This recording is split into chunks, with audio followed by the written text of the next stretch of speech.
Dear everybody, welcome to the seminar today. And today we are going to have actually our first talk on celestial holography on this channel. And our speaker is Anna Maria from Amsterdam. So over to you, Anna. Hey, thank you very much, Ayan, for the nice introduction. It's a pleasure to be here and tell you about my recent work with Laurent Friedel and Daniele Pranzetti. So the setting we're working in is that of a radiative spacetime. So such a class of spacetimes can be thought of as spacetimes that reduce to Minkowski space, far away from any isolated sources in the middle of spacetime. Now, these spacetimes are physically relevant because they allow us to describe phenomena such as gravitational radiation. Really, the setting we're going to be working in is just the general relativity with a zero cosmological constant. So you want to say something about classical and perhaps quantum physics in this context. Now, it's convenient to capture these spacetimes in a so-called conformal diagram. So every point inside this diamond represents a point in spacetime. The coordinates relevant that we are going to be using are the retarded coordinate u, which is just the difference between the Minkowski time and the radial coordinate r, and the advanced coordinate v. And similarly, it's the sum of the two. And each pair inside this diamond represents a two-sphere, which will conveniently parameterize with the stereographic coordinates as z and z bar. So you can think about these as just labeling points on a sphere. Now, as one moves away from sources of gravitational radiation, one can write down a metric. And by definition, this metric should look like Minkowski spacetime in the limit when r goes to infinity, so near the boundary of this diamond. So in particular, in these coordinates that I introduced, near future null infinity, sorry, I should also say that the asymptotic structure of the spacetime coincides with that of Minkowski spacetime, and so the boundary of the spacetime is a null surface. And so light rays that propagate outwards to null infinity, well, they will reach this future boundary of this diamond that is called future null infinity or Scri plus. And so now I'm focusing on an observer that lives at Scri plus, and the physics there, well, the metric there can be described as just Minkowski space plus perturbations that are subleading in this large R limit. So in the first line here, we are simply writing down the Minkowski metric in these retarded coordinates. And then you can see that one can, in principle, add all corrections that respect certain boundary conditions that I'm going to explain in a moment. So for example, if we look at the transverse component of this metric, we see that one can, in principle, allow terms that are subleading to this GZZ bar component in R. So there is just one power of R here. And then we have this function on the sphere and in time. Now, how do we quantify? So how do we quantify these corrections? A systematic prescription of writing them down has been proposed by Bondi, Vanderburg, Metzner, and Sachs in the 60s. And the first thing they did was to choose a convenient gauge. So of course, there is in general relativity, there is a large gauge redundancy, and they fixed some of it by choosing a particular frame in which gravitational waves propagate radially outwards, and the wave fronts are spherical. And so these physical conditions are summarized by these mathematical gauge fixing, just gauge fixing certain components of the metric, as well as the determinant in this particular way. And upon choosing this particular gauge, they imposed boundary conditions. And this is in general quite a subtle thing to do, but they were motivated by physical conditions such as the fact that they didn't want the gravitational, they wanted to allow for gravitational waves, right? This was the problem that they wanted to study. And so the fall-offs couldn't be too fast. And they also wanted to have finite observable quantities at infinity. which meant that the fall-offs here that can be allowed by the boundary conditions could not be too slow. And so upon choosing a consistent set of boundary conditions specified by the order in R at which we can write down the subleading corrections, then they fed this metric into Einstein's equations and solved it order by order in a larger expansion. Sorry, Anna, can I ask something? Yes. So in this metric, what is the data that specifies the solution? What is the theta? You mean the data? Oh, the data.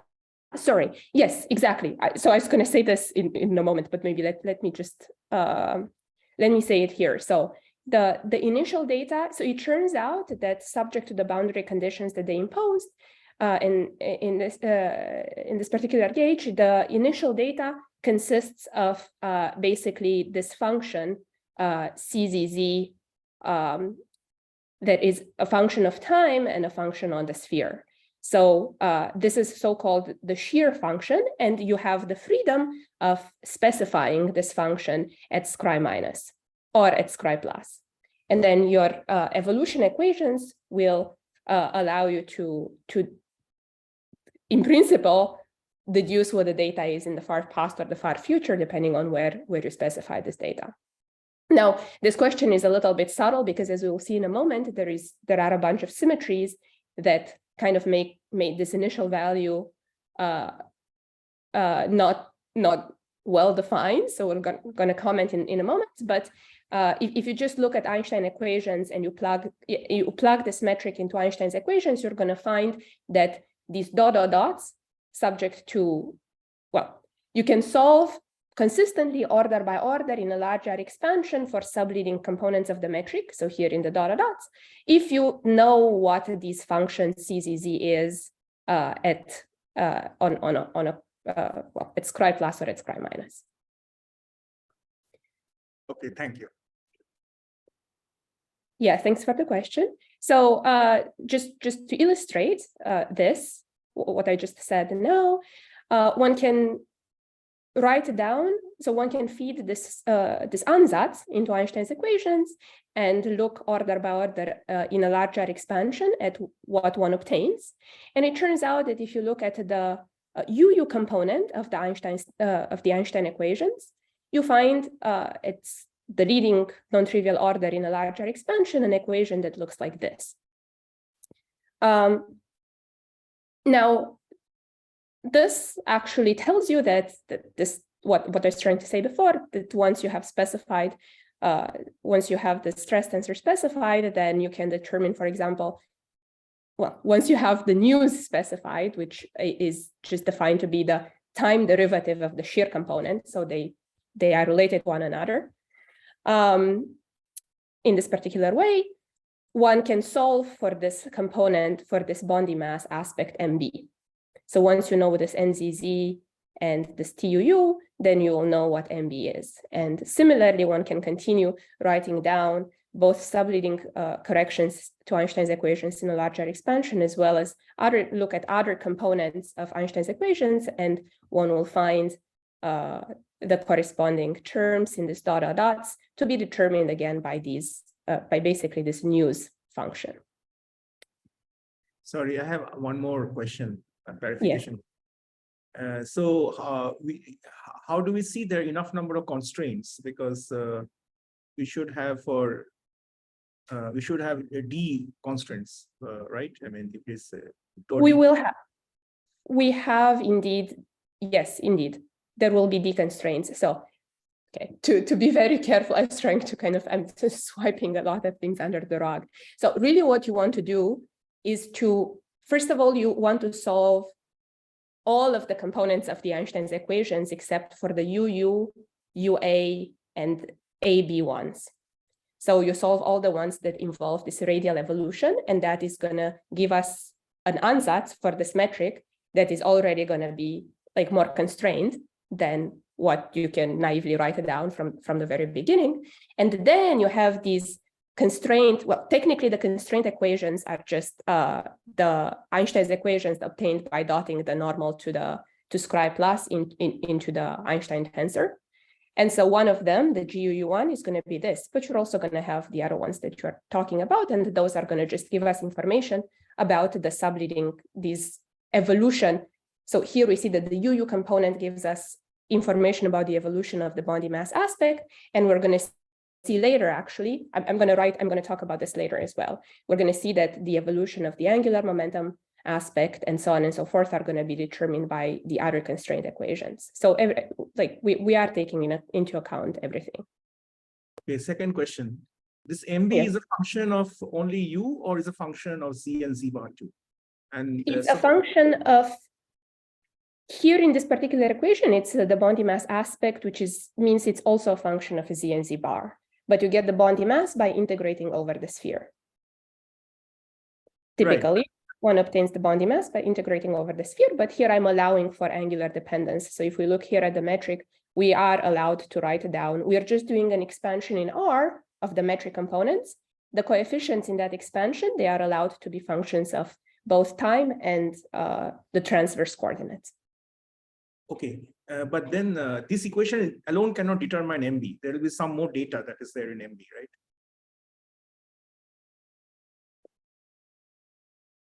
Sorry, are you worried about the integration constants in U? No. I mean, this equation is only, I mean, you can always add some function of Z bar, right, to this. Suppose you find a solution to this equation, you can add an arbitrary function of Z and Z bar to this. It will still be a solution. So there is not probably determined by this equation alone. That's right, and it's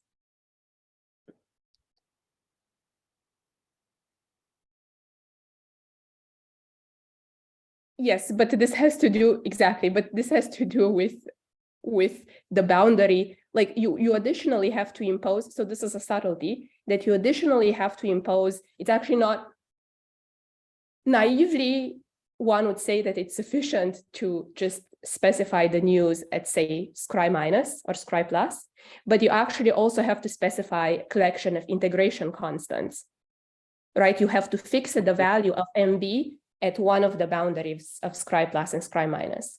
But that's going to be important later on. So we're going to see that subject to certain boundary, like those boundary values are actually important, and they are related to the asymptotic charges, as we'll see later on. Okay, thank you. Yeah, thank you for the question. That was important. Okay, so here I was just trying to sketch like a little bit of a picture, but what I wanted to ask, the question we are interested in asking is, what are the observables in this context? And here in the setting that I'm proposing, it's very difficult. Like everything just has to do with metric components that are not observable. Well, they are not gauge invariant. Metric components are not gauge invariant. So we'd want to construct, we want to understand what the relevant observables are for say the gravitational scattering problem. So this falls into a bigger program of kind of understanding what so for example, classical gauge invariant observables are in gravity. And in the past couple of years, it's been understood that a convenient way to extract such gauge invariant observables is from scattering amplitudes. So we will see in a moment an example of a very simple example of this idea through this soft theorems. But let me first describe another class of observables that one can even naively extract from the equations that I wrote down before, which are the so-called memory observables. So what is memory? Gravitational memory is an old idea that was proposed again in the 70s by Zelovich and Polnareff. And it's the idea that if you have a gravitational wave passing through some region of space-time, and you have two inertial detectors that are separated by a particular distance in space-time, under the passage of the gravitational waves, these two inertial observers are going to acquire a net relative separation. And this net relative separation can also be extracted from the constraint equation that I've written down before. So one can just integrate over U and rewrite that equation in the following way. So we see that one gets for a non-trivial change in the Bondi mass, which one will have if you have a gravitational wave passing through, one will get a net change in this shear, in this transverse traceless component of the metric. And this change map or turns out to also lead to a change in this net relative transverse displacement in the trajectories of these two observers. So another way to say this is that if you look at the gravitational wave signal over some time scale, one will see that after the gravitational wave has passed, the amplitude of the wave is not going to return to its original. So you have an oscillator. This oscillator is not going to return to its original value, in this case 0, but it's going to there's going to be a net relative strain with respect to that original value. So we see that there is a relative shift here in this amplitude, permanent shift in the amplitude of this wave. So now, if one assumes here that the sources are just delta function localized, the solution to the equation that I've written down before that quantifies this memory effect is just a theta function in retarded time. It's a step function in retarded time, as one can also see from here. There's going to be it's like a direct DC effect. So there's going to be a net shift in the initial and final separations of these two inertial detectors. And this theta function, the step function in retarded time, can be mapped or understood as in Fourier space as a pole in energy. So what does this mean? Well, first of all, this transverse traceless component of the metric that I'm writing here, if one, in order to map this classical gravitational problem to a quantum one has to quantize this component of the metric. And so upon quantization, in fact, we'll see in a moment, this transverse traceless component of the metric turns out to correspond to a graviton mode. And this leads to a relationship. So one has to also take a Fourier transform in this process, because usually graviton modes are written down in momentum space, and one can map this classical problem to a statement about scattering amplitudes.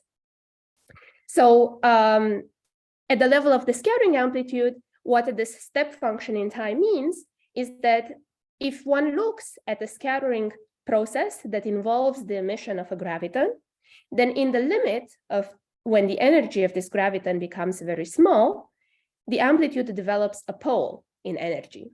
So the leading order term in this low energy expansion of the scattering amplitude will have a pole, and this is again known since Weinberg since the 60s. So this is known as the Weinberg soft theorem.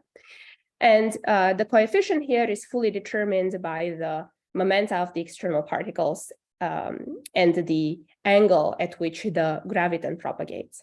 And this result is universal, so it actually holds in all theories of gravity, irrespectively of what sort of matter they are coupled to.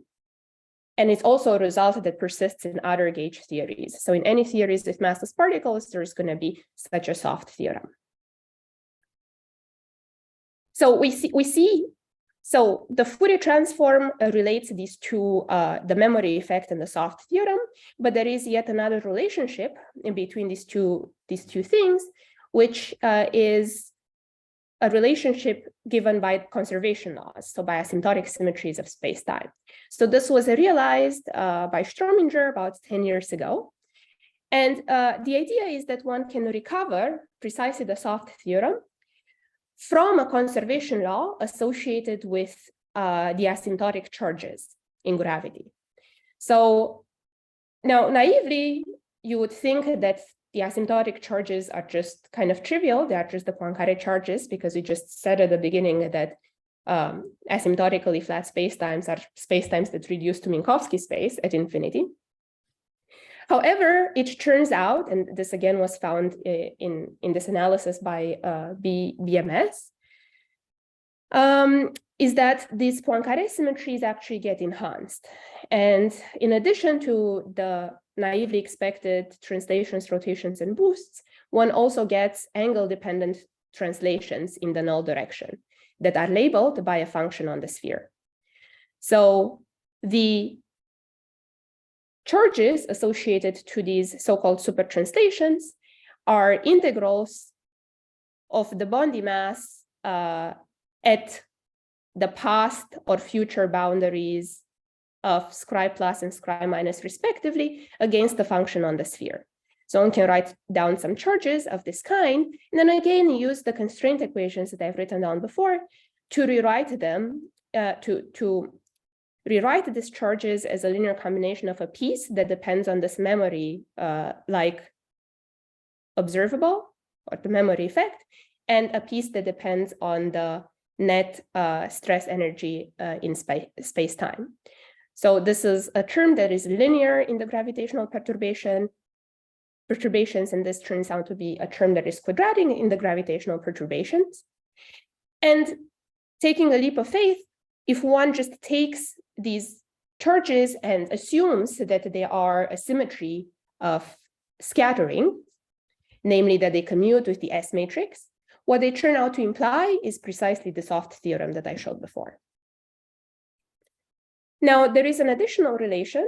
So we've gone up to from the memory to the asymptotic symmetries, but one can circle back to the memory by noticing that asymptotic symmetries are also directly related to the memory effects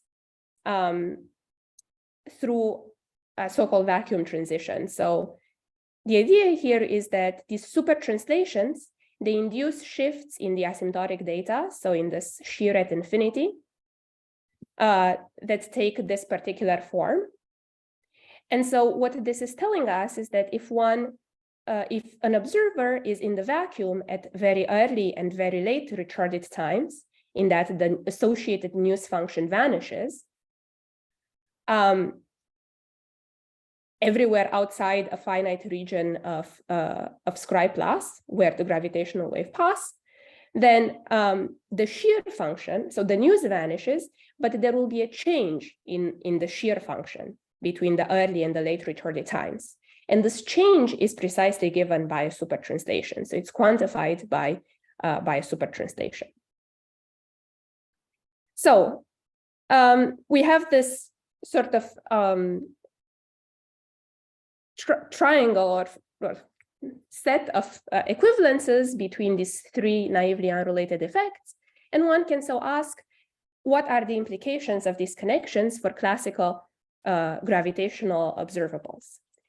So the goal of this talk is to kind of convince you that there may be some interesting consequences for scattering in gravitational, in asymptotically flat spacetimes. So these tools, they will hopefully complement tools that have been developed in the amplitudes community, including effective field theory methods, post-Newtonian methods, double copy, and so on and so forth. But of course, there's interesting open problems related to infrared divergences, constraints from quantum gravity, non-perturbative aspects, and so on and so forth that we don't really have an understanding of yet. But as we'll see later on, these novel or this asymptotic symmetry structure of asymptotically flat spacetimes will have something to say about at least some of these things.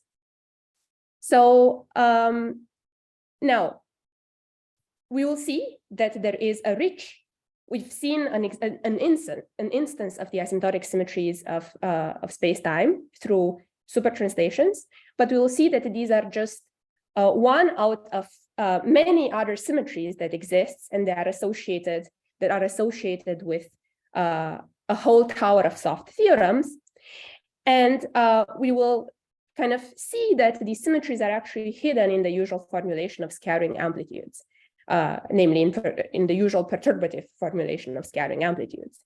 And one simple example in which one sees that this is actually the case is the subleading soft graviton theorem. So if one considers the soft expansion that I presented before and goes to subleading order, namely at order 1, in this expansion at low energy of one external graviton, one finds another simple kind of formula that turns out to be associated with an additional symmetry, with an additional asymptotic symmetry of asymptotically flat spacetimes, that is the so-called superrotation symmetry, which on the spheres at infinity, we'll see in a moment, it acts like 2 copies of the Virasoro. So this result was only just the soft at the level of scattering amplitudes itself. This result was only observed about less than 10 years ago, and it was motivated by this rich asymptotic symmetry structure of asymptotically flat spacetimes. So it's a very interesting result, and it's moreover, even more recently, it was discovered that there is, in fact, in pure gravity, at least, there is sort of a universal set of corrections to the soft theorems at all orders in a low energy expansion. So there is a tower of soft graviton theorems that are associated with yet another enhancement, another symmetry enhancement of these super translations and super rotations. And as we'll see, the symmetries, the generators of the symmetries are a set of higher spin charges. So it's, in some sense, it's a higher spin symmetry. And this was very recently found. Can I ask something here? Yes. So we know that these symmetries are like something in addition that you get from constraints, because I think from the constraints, this Virasoro symmetry is probably related to the original constraints of the Einstein's equation. That's right. But this extra symmetry that you're talking of now, how do we understand them from? That is the goal of the talk. I will explain this in a moment. I will relate this to the Einstein. I will relate it to the perturbative expansion that I described before. Oh, okay, I see. But is it a follow-up, or is it a consequence of some additional boundary conditions so that you have this enhanced symmetry? Yes. So we will see in a moment how these charges associated with the symmetries are extracted from Einstein's equations. So it all has to do with boundary condition, renormalizing these charges such that they have a finite action on the gravitational phase space. It's a little bit of a procedure. So, but I'm going to try to explain it in a later slide. Okay, thanks. That's okay. But let me just summarize in one word. What's going to happen is basically that if you look at the constraint equations, the subleading soft charges, they can be extracted from the U A, where A is a transverse index of Einstein's equations, while this whole tower of higher spin symmetries are extracted from a component of Einstein's equation that has just transverse indices. So a GAB component of Einstein's equations. And one can think about these higher spin charges as associated to the coefficients in a larger expansion of one of the Newman-Penrose scalars. So in particular, it's the one that appears in that particular transverse component of Einstein's equation. Order by order in a larger expansion, you can extract from those coefficients a set of charges, and it's a bit subtle how to do that, but one can show that these charges are governed by a simple set of differential equations. And then these differential equations then allow you to actually calculate what the associated conservation laws are. So you can assume that these charges are conserved and then ask what is the consequence of the conservation equation. And you find that the consequence is precisely this tower of soft theorems that was found more recently. So as you said, you're going to explain it later, but can I ask you already that does this additional constraints or this, would it constrain the initial data further or? No, so we will see that, no, the initial data that we will be working on a gravitational phase space that is simply labeled by the news and the shear. Just the news and the shear are going to be the canonically conjugate variables. There may be other ways in which we can recast the same sort of symmetry, but our point of view is that we're not extending the phase space. We are still staying in the same phase space of gravity, the one that I presented at the beginning. And basically, we will, in order to get these charges, one has to,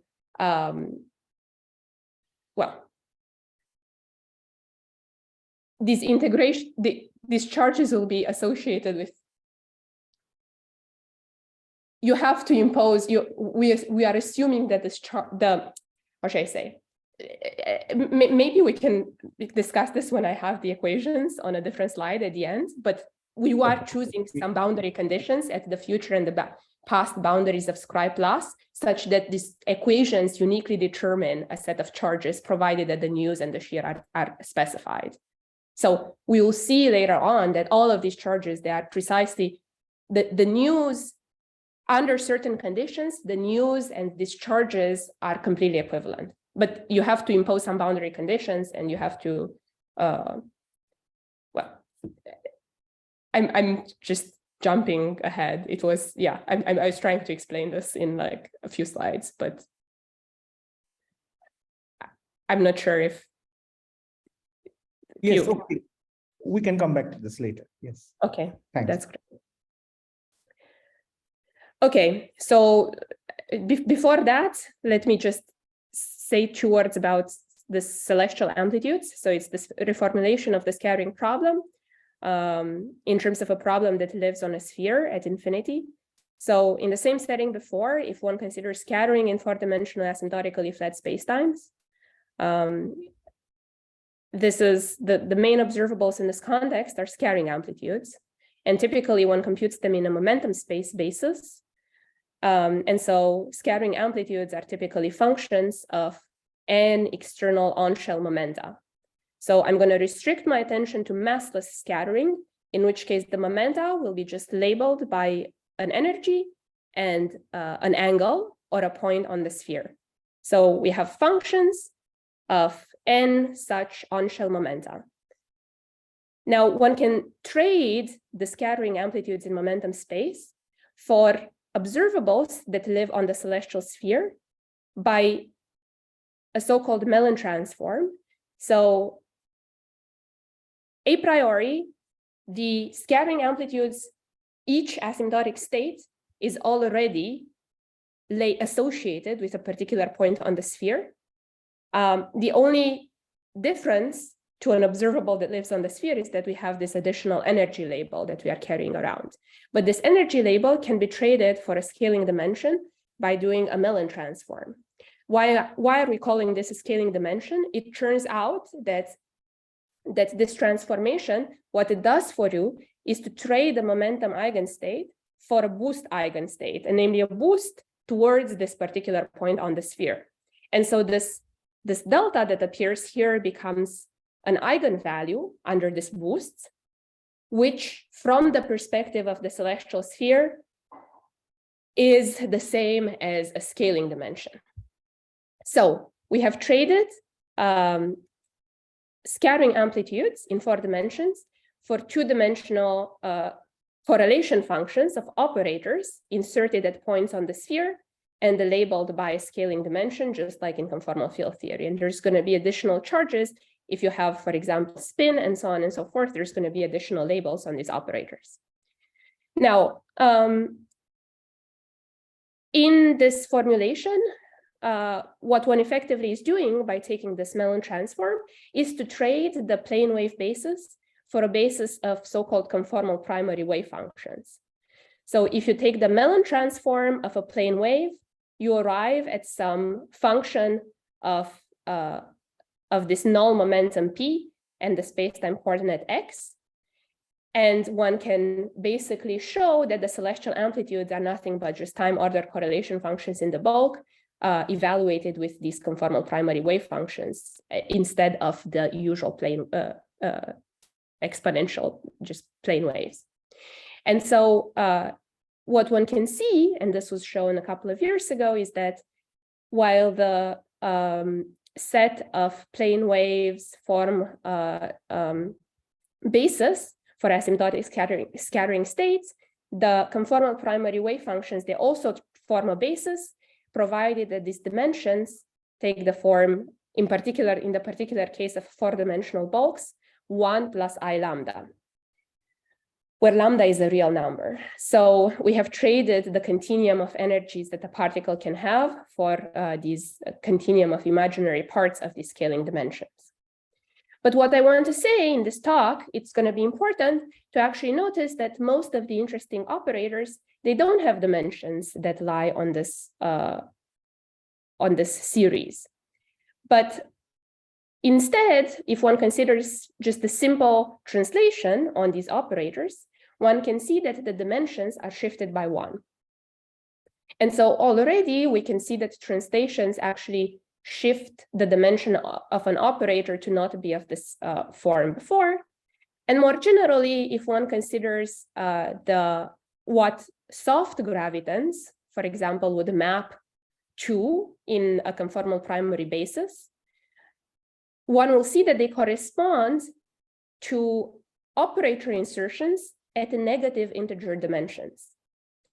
So we will see later formulas of this form, but roughly speaking, for each S, so S here is a positive, it's a positive integer, and each soft graviton at order S minus 1 in a low energy expansion will be associated with an operator on the celestial sphere of dimension delta equal to minus S. And so this is also a formula in terms of the graviton mode. So this is precisely the statement, it's an equation for the statement that I just said. And so these interesting, all of these soft modes, they appear at negative integer dimensions, which again are not of this kind. So a question that one can try to ask is whether one can, instead of characterizing the scattering process in terms of operators that live on these with dimensions delta equal to 1 plus I lambda, you could ask, can we characterize scattering instead in terms of observables that have integer dimensions? So in other words, another way to phrase the question is whether the set of conformal primary wave functions with integer dimensions delta that seem to be physically relevant can form a basis for asymptotic scattering states in 4 dimensions. And we will see, which brings me to the outline. First of all, what I'm going to be describing is how to obtain the Tower of Soft theorems from a set of charge conservation laws. So this is hopefully going to be answering Ayan's question before. And then I'm going to kind of discuss a little bit in more detail this set of soft operators, as well as their canonically conjugate partners that appear at positive integer dimensions. And I'm going to show that they actually, under certain conditions that I will specify, they do form a basis for asymptotic scattering states. And then I'm going to discuss 2 applications related to this higher spin symmetry algebras, as well as infrared divergences and really the rest as matrices in gravity. Anna, hi, Yes. I have a question. So this integer basis operators, right? Can one also write them in terms of operators that take value 1 plus I lambda? Right, this was something which was done by Donne and Home, right? Where I thought that they were able to write these soft operators as some this combination of these linear combination of these 1 plus I lambda bases. Yes, they in that approach they are using a contour. They are using a particular regularization and a particular contour integral to show, roughly speaking, that you can write operators. Yeah, you can trade the two, but they didn't have a statement about completeness and orthogonality of these bases in their paper. So it was not shown whether the set of integer, it had not been shown whether the set of integer dimension operators forms a basis for scattering states. I see. Okay, yeah, thanks. Yeah.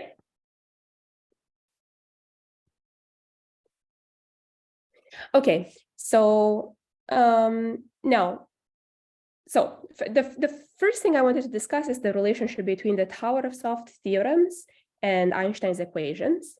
So to generalize what I said at the beginning about the larger expansion of the metric and the constraint equations, it turns out that, and this was first noticed in a paper by Laurent Friedel and Daniele Pranzetti a few years ago, is that one can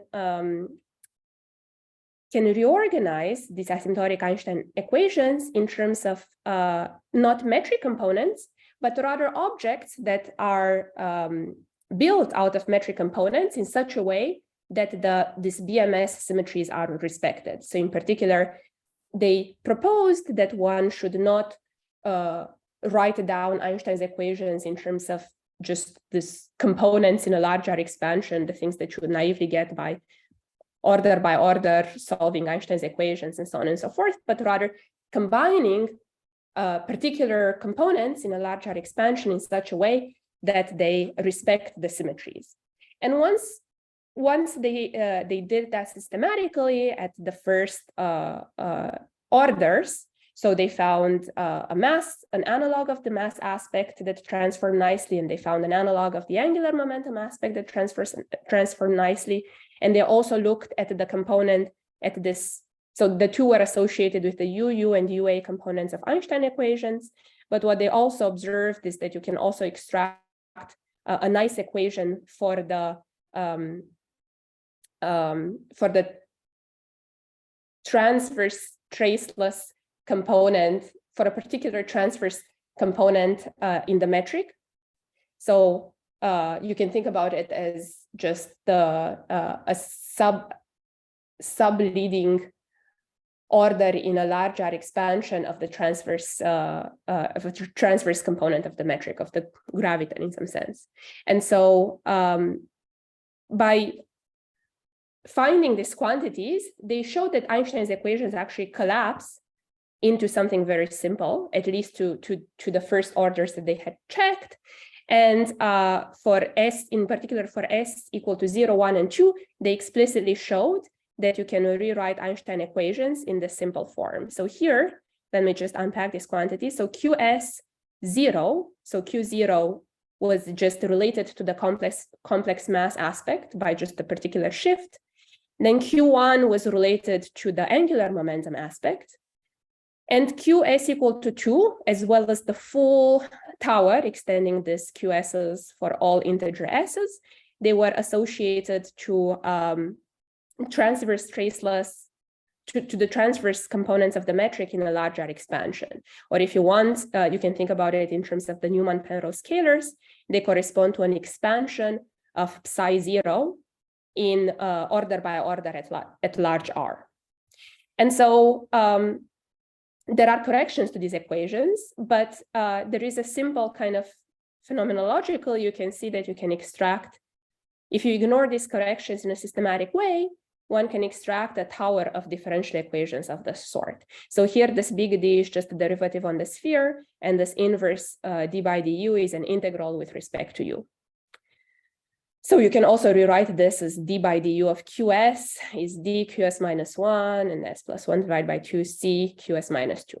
So the first thing we notice is that this is a nonlinear, it's a set of recursive differential equations that are nonlinear. And nonlinear because here C is the shear and we have the Q, we have this nonlinear contribution.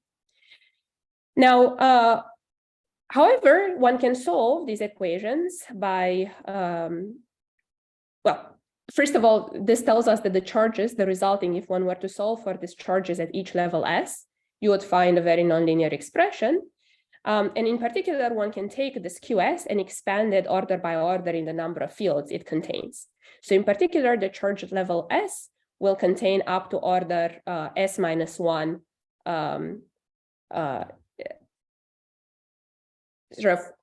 it would sort of be a polynomial in the fields of order roughly speaking S. So here QS1 would be the linear contribution to that charge, QS2 would be the quadratic one, and so on and so forth. So once you do this expansion, you can plug it into this equation and consistently solve for these linear and quadratic contributions subject to some initial conditions. Namely, if you specify, say, QS minus 1 and QS minus 2, then you can write them down. And it turns out that QS minus 1 and QS minus 2 are just related to the news and the shear that I presented before. So in principle, you can find expressions for these charges that just simply depend on the news and the shear. And once you have those expressions, you can use the canonical commutation relations in gravity to compute the actions of these charges on the shear. But what one finds just from the naive expressions that you extract from, that you solve for from these equations, you find that these actions are actually infinite. So can I ask something? Yes. So basically, if I understand clearly, that you are reorganizing the radial expansion of Einstein's equation by and writing all the components in this way by some recursive relation.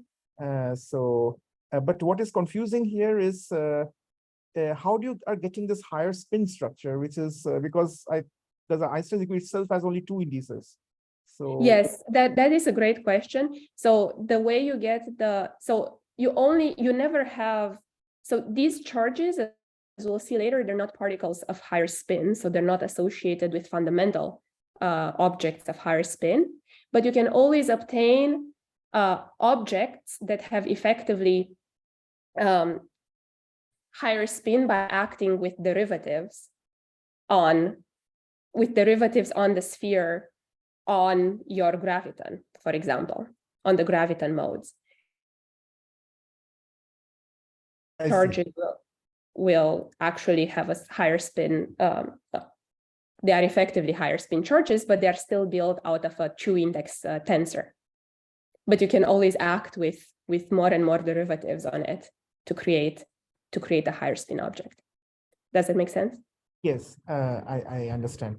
But then it's these higher spin objects should not have any more new information because they're simply constructed. So the first 2 equations, as you said, is the news and the Bondi and the mass, and then they satisfy some equation. Calculate them, but then this QS seems to be, you can, once you know them, you can simply get them once and for all by taking derivatives of this things, if I understand correctly. So here we are, if you think about Scry, we solve for these equations by actually assuming that all of the quantities go to 0 at the future boundary of Scry plus, which then tells us that all of these higher spin charges, they are determined by the news and the shear that I wrote down before, right? Because they will just correspond to the component of the charge at the near I0, near spatial, or near the past boundary of Scry plus. So that's one observation. The second observation is that there is a one-to-one correspondence. I mean, subject to certain boundary conditions, these charges, these QSs, as we'll see in a moment, they appear just as coefficients in an expansion of the news. Well, it's not, sorry. The linear charges, the linear parts of these charges are just coefficients in an expansion of the news. But the charges itself, they can be completely expressed in terms of the news and the shear. So I'm not sure, maybe I'm misunderstanding your question. You're saying that there is no new information? No, I mean, exactly. I mean, we will see later on that these charges, they are fully expressible in terms of the news and the shear. Okay, this is what I was asking. And this expansion that you're talking of linear versus quadratic. So these are quadratic in the, what you mean is a linear in the news and quadratic in the news, etc. That's right. The news, the shear. Yeah, that's right.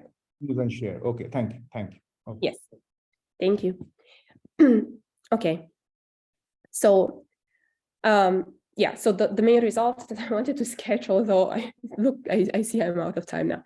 So we have this set of differential equations, and what I want to sketch is how to go from these equations to a tower of soft theorems, or equivalently a tower of ward identities on the celestial sphere. So as I said, there is a clear recipe. So first of all, we saw that naively solving these equations gives you an action on asymptotic data such as the shear that is infinite. So what one first has to do is to construct well-defined charges, namely objects that have a well-defined limit as you take the retarded time. So these objects are a function of both the retarded time and the coordinates on the sphere. You want to construct some quantities that have a well-defined limit when you push them all the way to the past boundaries of Scri plus, for example. And I don't really have time to describe how that is done, but there is a simple formula that allows you to construct these objects, and they will turn out to have a well-defined action. And that the way to construct them is motivated by the fact that you want the space-time, you want to be in a vacuum state at Scri. You want to not have any radiation at Scri, near Scri plus minus. So it's some kind of no flux condition that motivates this renormalization procedure. Now, once you have these charges, you can then solve order by order in the number of oscillators or the number of fields. And we just restrict our attention to the to the linear and the quadratic renormalized charges. So for example, the linear one, upon renormalization, it turns out to just be related to the soft graviton mode at subleading at order omega to the s-1, roughly speaking. And so there is a one-to-one correspondence between this linear charge and the subleading soft graviton. So this is already very suggestive. It tells us that, you know, if one were to write down a conservation law of this sort, on one side, you would have a scattering amplitude with an insertion of a subleading graviton at level S. And then all one has to do is to compute the action of the quadratic charge on the asymptotic scattering states. And to do that, again, one can write down a formula, and I'm going to spare you the details, but this formula, again, this quadratic charge, as I said before, it just depends on the news and the shear. And so you can just compute its action on an asymptotic scattering state, which roughly speaking just corresponds to, is in one-to-one, an asymptotic graviton state is in one-to-one correspondence with the state, with the shear. And so if you compute the bracket, one can just use this bracket between the news and the shear to compute the action of this quadratic part of the charge on the asymptotic state. And hence, what one finds after, yes. Sorry to interrupt. I was saying that, I mean, if you want, we can also do something like this, that we can, I mean, instead of trying to hurry through, we can have a second, you can continue another day, because it seems a lot very interesting, a lot of details, which might have, if you want, I mean, this is something we can also do. Oh, sorry, you mean to continue discussing this? No, I'm saying that I mean, we have still time. We still have time today, but I'm saying that we don't have to finish your entire talk today. We can continue another day also. So okay. Thank you. Well, I mean, let's see how far I can get. Yeah. So now I have a question about what you just said. The question is that this rearrangement, so you get this higher spin charges from this rearrangement of Einstein's equations, and you show they all commute with the news. So the question is, sorry, they don't commute with the news. So what do you mean? The slide you said something in the previous slide. You said apologies. They definitely don't commute with the news. Where I mean. Oh, sorry. They don't. Sorry, I got understood wrongly. Sorry. Okay. I see. So this okay. So this structure this is specific to Einstein's equation, or you should get if you have higher derivative corrections, or yeah, that is. First of all, I should emphasize that these are not the equations. Even in pure Einstein gravity, there's going to be corrections to these equations, which systematically have not been classified yet completely. But from a celestial, from a celestial dual perspective, those terms should correspond to terms that change the helicities of the graviton on which they are acting on. And so one can systematically kind of ignore them in this analysis. Now, it would be very interesting, even in pure gravity, to understand those corrections. Now, beyond pure gravity, if you have higher derivative corrections, I would expect there to still be a piece that looks like this, but then you would have extra contributions that would be even on top of the other corrections in Einstein gravity. And systematically, one should be able to figure out what they are from scattering amplitudes, or by using these methods that allowed people to, for example, extract this tower of soft theorems by taking collinear limits of operators in the celestial conformal field theory. So it's known that in these collinear limits, there are corrections that come from certain, it's particular subleading orders in these collinear expansions. There's going to be corrections that come from higher derivative operators and so on and so forth. And those should be somehow seen in these equations as well. So I expect those to, yes, they will contribute, but we haven't studied them, and I don't think anyone has. Thanks.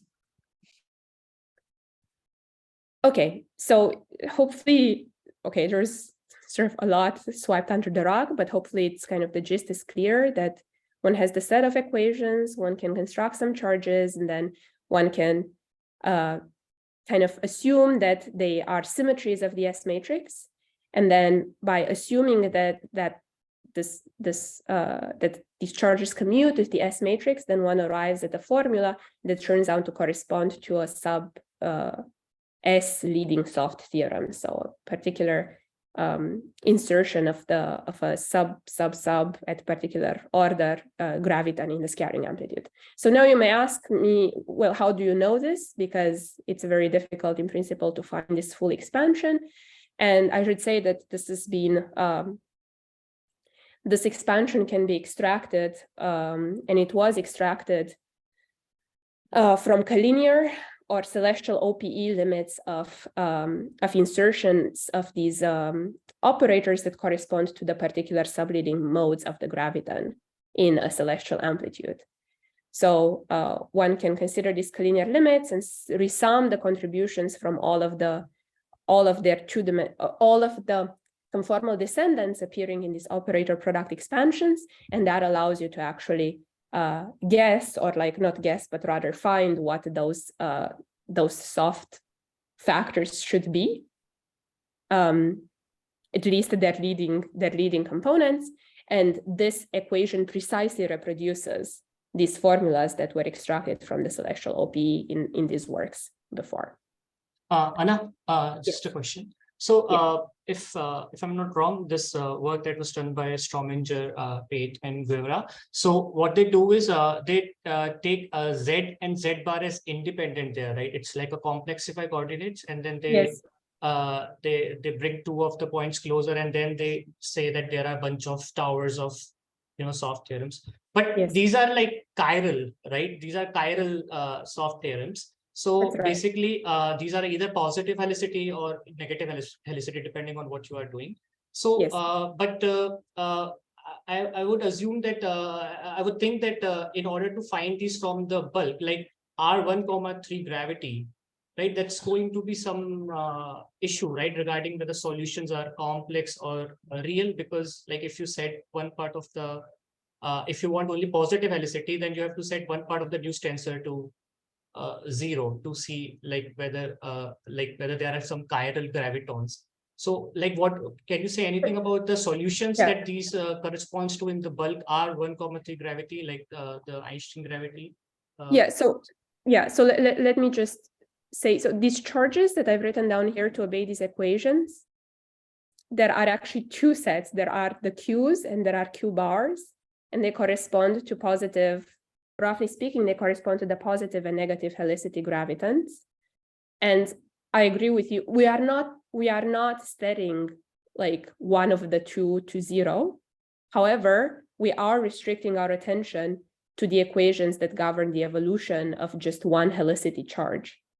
And then we are looking at just the action of this particular, so we've fixed, so say our charges here, they turn out to correspond to negative helicity insertions, and one can study their action on any kind of data, on gravitons that are positive or negative helicity, and one arrives at the soft theorems that have been discussed in that way. Now, of course, if you want to, for example, ask, in order to get these algebras, you have to take a linear combination of the Qs and the Q bars. That will have terms that will involve terms that couple, where you have the Qs and Q bars,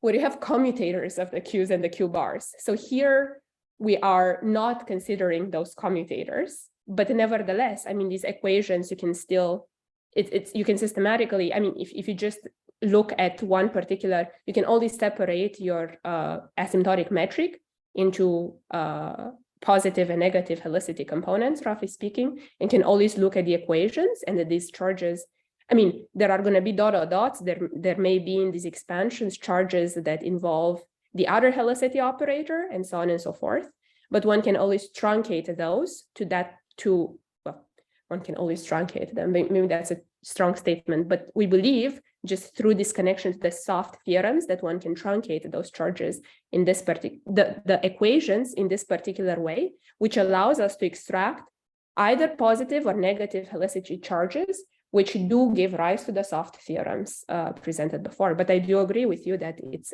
very interesting. I mean, but we are not restricting to like, there is no reason for us. I mean, there is nowhere here where we actually have to assume that we are in self-dual gravity. Yeah, but sorry, when you say, right, that you can consistently truncate either Q or Q bar, like, and you are just studying one of the sector, either like Q or Q bars. Yes. I would like essentially if you truncate Q bar, like see, here you are only studying Q. So what happens to Q bar? Like if I understand correctly, the tower of infinite tower of soft theorems. So there is like it's either for positive helicity or negative helicity. I'm not sure whether they exist, whether they coexist together. Like you can have like both for positive and negative, like these infinite towers. Right, that's the way I think Strominger motivates this thing. Either it's positive or negative. So here, if they take the perspective. I know exactly what they're doing. They take the perspective that you only have one set of symmetries. You cannot have both. But at the level of the equations, like if you look at Einstein's equations, you obviously have two sets of equations that involve both the Qs and the Q bars. It's just a fact.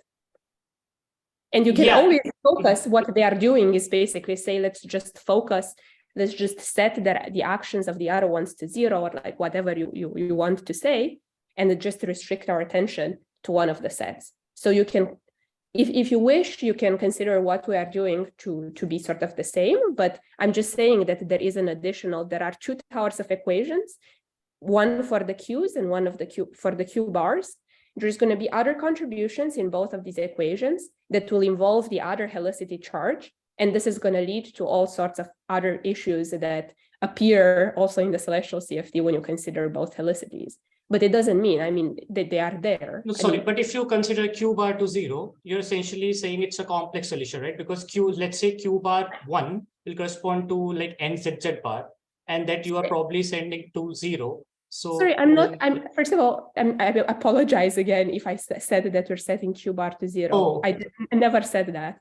Like I'm not setting Q bar to 0. I'm just saying to restrict your attention. I just said that there are two towers of equations, one for the Q and one for the Q bars. And the two will also have dots that will involve the other charges. And I'm just saying that we are restricting our attention to one set of charges. We don't have to set the other ones to 0 in this analysis. But you can study just the action of one of the sets. Yeah, okay, thanks. Sorry. Which is equivalent to what they are they are proposing, I believe. But we don't have, we don't have to set them. Nothing in the analysis of one set of equations requires us to set the q bars to 0. That's all I'm trying to say. Okay, thank you. Okay, thank you. Sorry for the confusion. Okay, so, okay, maybe it's a good point to kind of start wrapping up, I guess. But yeah, so hopefully this idea that one can extract an entire set of Tower of conservation laws from Einstein's equations is clear, and how they are related to the soft theorems. I was planning to discuss next how all of this is related to the towers of both so-called memories and Goldstone operators, and how all of this is related to boundary conditions and so on and so forth, and how it's how all of these things turn out to form a basis for a particular class of signals in a flat space. But I guess I will have to go, unfortunately, in about 10 minutes.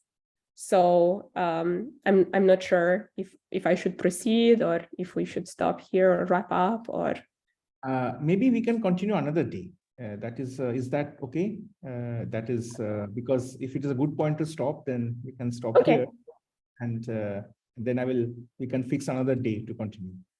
Okay, that sounds good. Okay, then let's have more questions then at this time. See if there are more questions.